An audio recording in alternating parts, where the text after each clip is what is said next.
Bueno, vamos a hablar de biocombustibles. ¿Por qué? Porque Santa Fe es una de las provincias con más cantidad de plantas que producen este tipo de fuente de energía, y al mismo tiempo porque hay muchos legisladores por Santa Fe también que están planteando su disconformidad a la no inclusión de este tema en los tratamientos de extraordinarias del Congreso.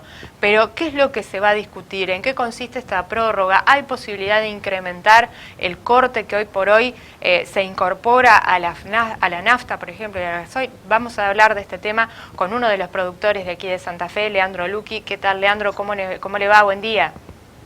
¿Qué tal? Muy buenos días, ¿cómo va? ¿Qué es lo que está ocurriendo con el tema del biocombustible en Santa Fe? Bueno, la verdad que viene desde hace un año y medio, viene muy manoseado políticamente. La ley se nos vence en mayo y bueno, se está pidiendo que se prorrogue. Se habló primero de un cambio de ley, de reformarla, de actualizar, porque una ley de hace 10 años. Todos los países del mundo están yendo a aportar más con biocombustibles, tanto en el caso de la nafta con el bioetanol o del biodiesel con el gasoil. Y bueno, acá hay un lobby petrolero que nos dejó un año sin precios y ahora que nos publicaron los precios nos están boicoteando la prórroga de la ley. ¿Qué implicaría la prórroga para ustedes, para los productores? Seguir trabajando, si no tenemos que cerrar las persianas de todas las empresas y se desaparece el sector. Lo que hace esta ley es establecer algún tipo de garantías, de diferentes, no digo subsidios porque obviamente no hay subsidios, pero sí de un tratamiento diferencial a la hora de la producción. La ley obliga a las petroleras a cortar hoy en el 10% de la venta de combustible, en el caso del biodiesel. Y aparte fija una fórmula de precios, que hace varios años que no se cumple, que la han cambiado arbitrariamente y bueno, ahora salió un precio por resolución y las obliga a comprar, porque obviamente nosotros al lado de las petroleras somos unas empresas chicas que no podemos ponernos a negociar con semejante monstruo financiero, digamos. Si esta ley no las obligara, obviamente el combustible sería solamente fósil y obviamente no cumpliría ni con las normas ambientales ni ustedes podrían seguir operando. Exactamente, porque digamos cuando tiene muchos picos el negocio de precios. Hubo muchos años que el biodiesel era mucho más barato que el gasoil. Entonces ahí las petroleras no tenían problema en comprar.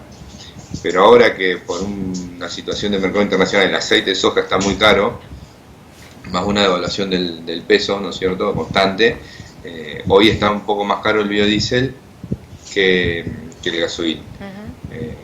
Entonces ahora presionan para no comprarlo, esa es la realidad. ¿Cuál es el precio de referencia que mencionaba que rige a partir de hace algunas semanas? 77.300 pesos la tonelada. Cabe aclarar que la tonelada no son 1.000 litros, son más, son 1.132 más o menos. Y para generar esta cantidad de toneladas, ¿cuáles, digamos, qué insumos necesitan ustedes como productores? ¿Qué tipo de costos operativos se tiene? ¿Alcanza con este monto? Hoy estamos ahí, hoy sí se puede trabajar. Siempre y cuando no haya una devaluación muy grande del peso en los próximos meses. A nosotros nos publicaron los precios hasta mayo y bueno, esos precios nos dejan trabajar al menos. ¿Ustedes creen que efectivamente se pueda lograr no solamente la prórroga, sino corregir este parámetro de aumentar el corte que se requiere para incorporar el combustible común y tradicional? A ver, es lo que todos apuntamos, pero si te tengo que ser franco con lo que yo pienso, no creo que aumenten los cortes, porque hay una puja muy grande. Pero es lo que debería pasar, aumentar los cortes, disminuir la emisión de gases contaminantes al medio ambiente, aparte reemplazar importación de combustible, que eso es directamente salida de divisa. Además de que las pymes, y hablo en general de todas las pymes, somos las que tomamos la mayor cantidad de mano de obra en relación a nuestros productos. ¿Y hay posibilidades de exportar, digamos, lo que se genera en cuanto a biocombustibles aquí en Santa Fe? Mirá, las grandes exportadoras del puerto, las grandes empresas, ellos sí pueden exportar. A ver, nosotros también podríamos exportar, pero ¿qué es lo que pasa? No tenemos capacidad como para llenar un barco, entonces en ese punto se nos complica. Siempre fue que las empresas pymes como nosotros abastecíamos el mercado interno. La realidad de este 2020, ¿de qué manera los golpeó? Más allá de que obviamente no tuvieron precio, había muchísima expectativa en cuanto a si se terminaba la ley o no. Digamos, ¿cómo pudieron trabajar? ¿Hubo empresas que producían esto que tuvieron que cerrar? La verdad que fue una incertidumbre muy grande, como creo que lo tuvieron todos, pero en nuestro sector en particular no se estaba cumpliendo una ley, todavía hoy no se cumple porque no se cumple con el corte obligatorio. Y bueno, en el caso nuestro tuvimos que frenar algunas inversiones que teníamos planeadas de ampliación de plantas. Bueno, frenar todo lo que estaba planificado.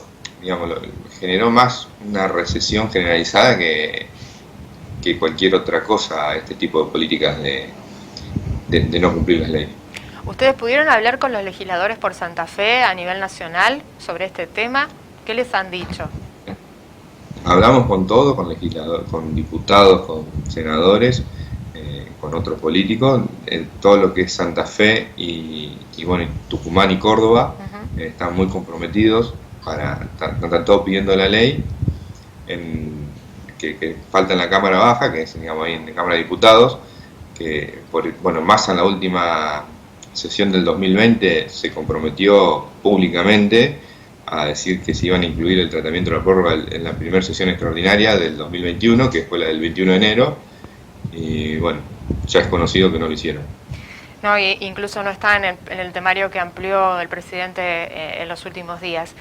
¿Cuántos son los trabajadores a los cuales da empleo este sistema, estas plantas de biocombustible, bioetanol, que funcionan en la provincia de Santa Fe?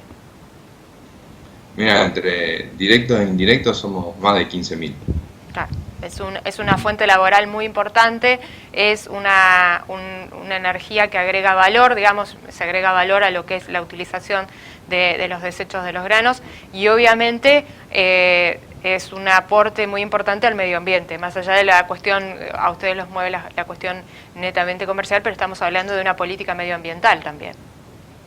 Por supuesto, o sea, hace poco Fernández se comprometió a disminuir la emisión de gases contaminantes a más que lo que está ahora, y o sea, es imposible lograrlo quemando solo combustibles fósiles que todos sabemos que contaminan. Muchos países del mundo, por no decirte todos, están ampliando sus cortes con biocombustibles, países que no son productores al lado nuestro, y nosotros estamos tratando de que desaparezcan las empresas productoras de biodiesel y de bioetanol. Esa es la realidad. ¿Qué puede llegar a pasar, Leandro, si esto no se trata en el corto plazo? ¿Ustedes tienen previsto orgánicamente realizar algún tipo de protesta, de reclamo? Sí, a ver, a nivel cámaras, hay una cámara a nivel nacional que es la CEPREP y otra cámara a nivel provincial que es la CASFER, que solo la conformamos empresas santafesinas, todas, sin importar si son pequeñas, pymes, grandes o exportadores, que en base a ellos estamos tomando carta en el asunto y obviamente la idea es que el público en general conozca la magnitud de no renovar una ley, porque también aparte, por ahí muchas veces se dice que el combustible aumenta por el biocombustible, sí. Y eso en realidad es mentira, porque se corta el 10%, debería cortarse, no se está cortando ese porcentaje, o sea que un aumento del 20% en el biodiesel impactaría un 2% en el combustible. Y hay veces que aumentó mucho más, o muchas veces que dijeron que aumentaban por un aumento de los biocombustibles y realmente no habían aumentado y ni siquiera vendíamos ni entregábamos porque el precio no era improductivo. Más claro imposible. Este es el panorama, obviamente esta es la realidad que atraviesan muchísimas muchísimas industrias que generan este tipo de energía aquí en Santa Fe. Para nosotros es una fuente laboral muy importante, me refiero a la provincia en general. Esperemos que esto se incluya en algún momento y antes de mayo, que es cuando se pierde vigencia, esto se convierte, o sea, se prorrogue esta ley o se modifique de manera positiva en el Congreso de la Nación. Gracias, Leandro, por contarnos este panorama. Bueno, muchas gracias por haberme atendido.